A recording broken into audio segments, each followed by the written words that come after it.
Faisons les courses. J'ai distribué le travail sur 4 jours. Premier jour, jouez avec un plus grand jeu de la marchande avec des euros si vous avez des pièces de 1, 2 euros. Achetez des jeux, des aliments, peu importe. Vous jouez avec votre enfant, vous faites la marchande, lui il fait l'achat, il veut acheter quelque chose, vous lui donnez le prix, il doit vous donner le nombre de pièces qui vont bien. Vous pouvez également sur des petits papiers écrire 1 euro, 2 euros. Alors vous ne pouvez pas couper cette page-là parce que de l'autre côté il y a quelque chose, mais vous pouvez très bien reproduire des petites pièces, 1, 2 euros si jamais vous n'avez pas. Et manipuler, faire acheter des choses. Alors vous savez que l'objectif ça va être d'acheter tout ça. Voilà, tout ce qui est colorié, ici la baguette, un brioche, enfin le pain de mie, la brioche, etc. Donc vous savez où est-ce qu'on veut en venir. On veut en venir à additionner tous ces prix-là pour pouvoir passer la commande à la boulangère et acheter ce qu'on veut. Donc, deuxième jour, faire les courses, trouver les prix de chaque gâteau. Donc là, il faudra écrire à côté. Donc on n'écrira qu'une seule fois la date. Écrire à côté, tiens, ce petit gâteau, où est-ce qu'il est? Ah bah il est là. Vous pouvez tout à fait le coller de la même couleur. Violet, rose, peu importe.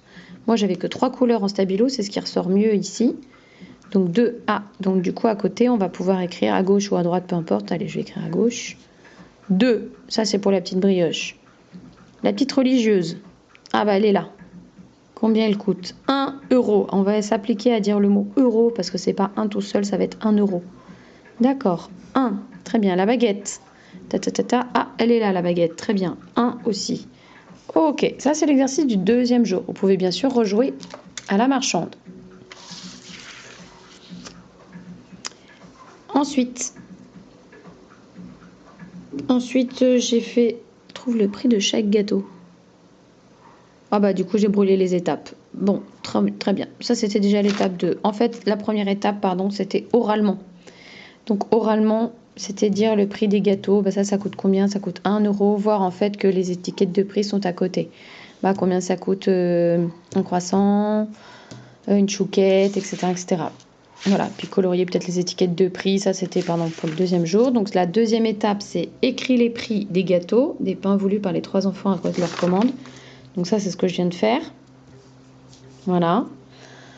Et quatrième jour, compte combien chaque enfant doit payer pour sa commande. Utilise tes doigts et des pièces. Donc elle a ses 2, d'accord, 2, et encore 1. Voilà, c'est ça la formule. Et encore 1. Alors maintenant, vous pouvez introduire le plus 1. D'accord, ça fait combien? Ça fait 3. D'accord. Et plus la baguette, plus 1. Ah, 4. Très bien. Et donc, vous écrivez 4 à côté. Et on va entourer le résultat. D'accord? Alors, l'idée serait peut-être dans ces cas-là de séparer ici pour bien que chacun ait son espace. Et donc là, on va écrire les prix. Ce pain-là, il va coûter 2 euros. Une chouquette, 1 euro. Dis donc, ça fait cher la chouquette. Et la tarte aux pommes, 3. Ça fait combien? Ça a 2. Et encore 1, ça fait 3. Ok, 3 dans la tête. Je mets 3 dans ma tête. Donc j'ai 1, 2, 3, je les ai enfermés dans ma tête.